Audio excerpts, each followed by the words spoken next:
Bossy and I know it. Yeah, no, quite a clickbait title, but yeah. So what I mean by this. So if this is the title of the video, if you haven't read it already, I'm Bossy and I know it. I may have actually changed it by the end of the, but I'm recording this maybe to make it even more clickbait, but yeah. So, I'm a medical student, and I'm bossy. Crazy, right? Now, what do you mean? What do you think I mean by this? Well, my friends kind of pointed this out. Let me give you a little anecdote, actually, so you know what I mean, and why it's important for you to be bossy as a medical student and boss the medical team around.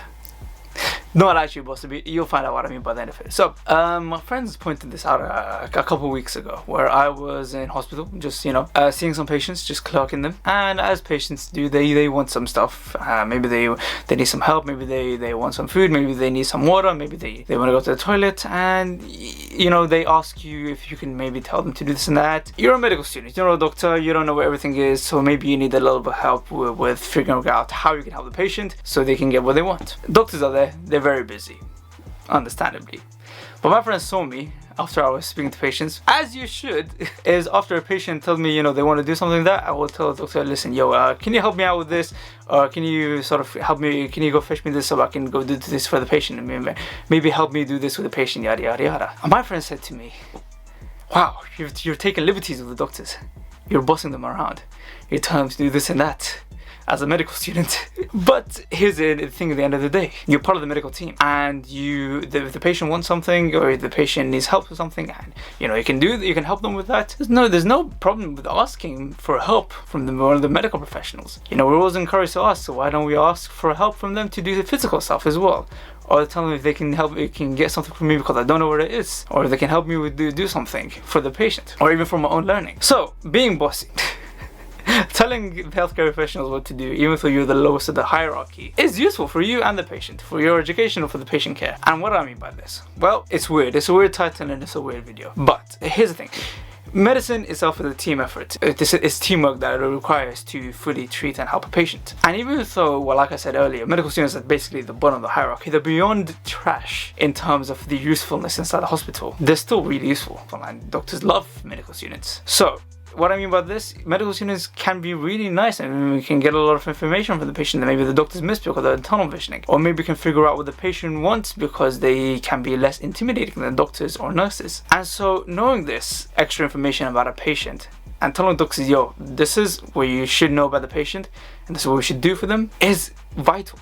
It's encouraged actually to do this. Being bossy and being sort of not demanding but outspoken and encouraging you to be outspoken as a medical student will actually benefit you.